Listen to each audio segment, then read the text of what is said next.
The following is a presentation of the Eagles Sports Network.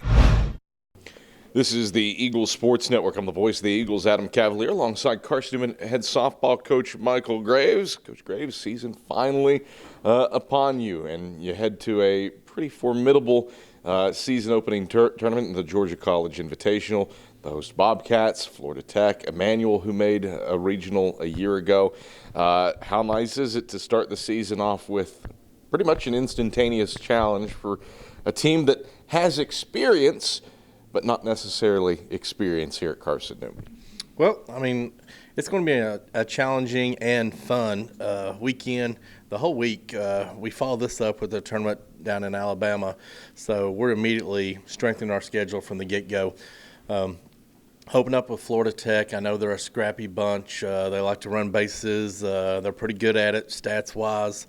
Then we follow up with Georgia College, and I've known Jamie for a long time, and she's good at what she does. I know that she hit the transfer portal and then brought in a pretty good pitcher that had a stellar high school career. So even though Emmanuel's probably the closer out of the three teams to us, I probably don't know as much about them as I do the other two. But it's still going to be a fun weekend. You look at the host Bobcats. Jamie Gradecki's been there for a minute. And always competitive in the Peach Belt, always competitive on a regional scale. What sticks out to you about the hallmark of her teams?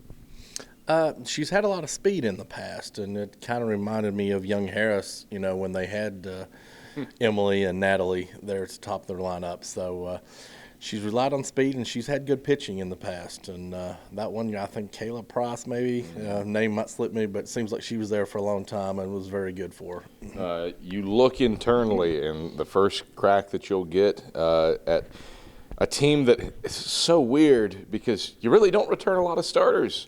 Macy Hughes, Sienna Cameron, Leah Sohm, just three starters back. A little bit there in the circle between Morgan Baker-Sellis and Nicolette Ferguson, but largely a new team. And yet, because of the transfers that you bring in from Young Harris, Natalie Corbin, Emily Harris, and Sarah King in the circle, it feels like this is a veteran team.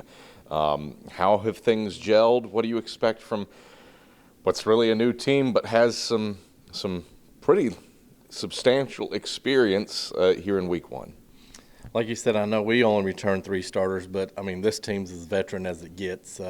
These players, we've got kids that's been to the College World Series. We've got kids that's won championships, and we're really, really excited about this team, and I think they're excited about playing together and what we can do this year. For the majority of your tenure here as head coach, your teams have almost been defined by a prodigious home run hitting capability. And I'm not saying that's gone by the wayside, but Emily Harris has been a notoriously fast left-handed hitter throughout her career. Same could be said for Natalie Corbin. How's the offensive strategy changed with these new players, new elite players that you have at your disposal? Well, we're definitely a whole lot quicker than we have been in years past. Got tons of speed to go around. And, earlier in the fall, I was kind of worried about the home run and the, just big inning capability that we had. And Coach Topple kind of taught me off the ledge there a couple of times. And they're just fun to watch. But with Johnny and our strength and conditioning program, we have really seen a huge increase in our distance off the bat, even with our slappers. Leah's killing it. Emily's hitting for power, slapping wise. So, that makes teams not be able just to come in and play them because, they can hit it over their head. But middle of the lineup is still pretty potent power wise. All right, Michael Graves, thanks for the time. Good luck with 4 big games to open up the season. Thank you. It's Carson-Newman head softball coach Michael Graves. I'm the voice of the Eagles, Adam Cavalier, and this is the Eagle Sports Network.